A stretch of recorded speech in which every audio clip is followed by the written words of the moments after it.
Former Vice President Joe Biden's campaign is trying to capitalize on his big victory in South Carolina, despite his lack of money and field organizations in key Super Tuesday states like California.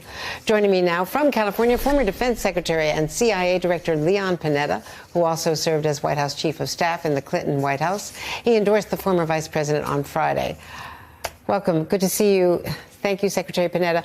Why Joe Biden? He had been losing throughout the early states, did really well in South Carolina, but when you look around California, he doesn't have field organization, he doesn't have offices, staff, he doesn't have money for ads. How is he going to fare, and can he hit that 15% threshold? I think Joe's campaign has really been energized by the South Carolina victory. And the reality is that in California, there's still a lot of moving parts, although there's been a lot of political ads. Bernie has had a lot of ads here in California, but others have as well.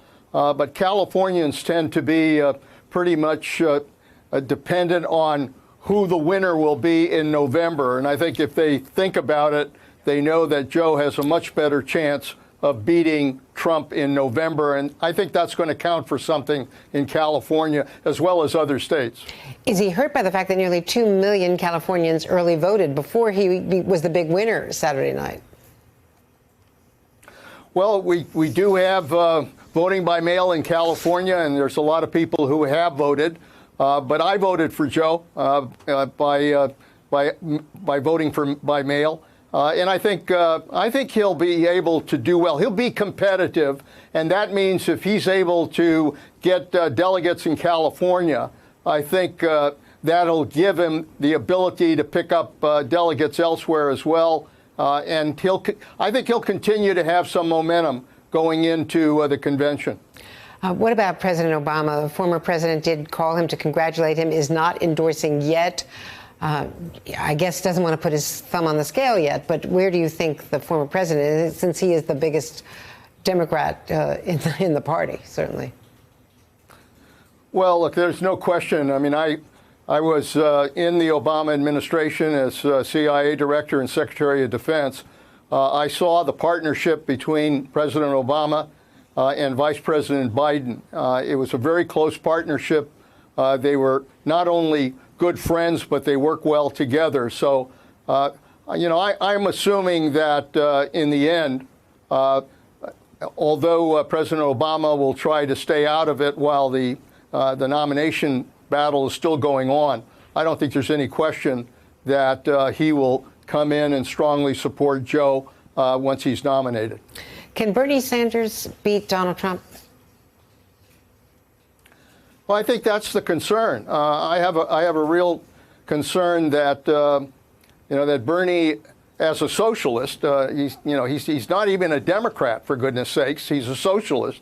Whether or not in the end he can draw the kind of broad support you need in order to beat Trump, I think is a real question mark. I think he frankly is more of a divider, and I think the party will be divided if he gets the nomination.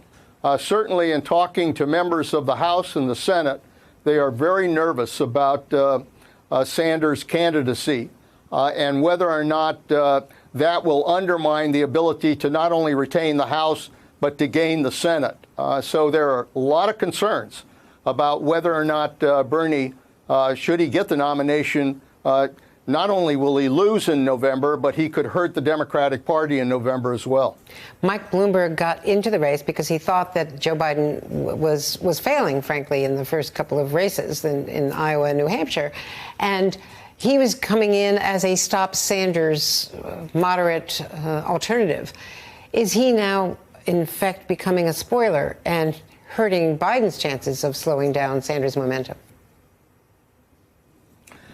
Well, in politics, as we've seen, it starts to shake down.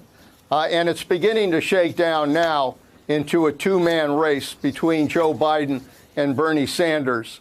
You've seen what Pete Buttigieg did, dropping out. We've had Steyer drop out in California. I think others are looking at that possibility as well. And as they do drop out, I think there'll be greater support moving towards Joe. And although, look, Mike Bloomberg has a lot of money. He's done a lot of ads. I still think that, as we've seen in the past, it's difficult simply to buy your way to the nomination. So I think in the end, Bloomberg will ultimately support Joe Biden as well. Hey there, I'm Chris Hayes from MSNBC. Thanks for watching MSNBC on YouTube. If you want to keep up to date with the videos we're putting out, you can click subscribe just below me or click over on this list to see lots of other great videos.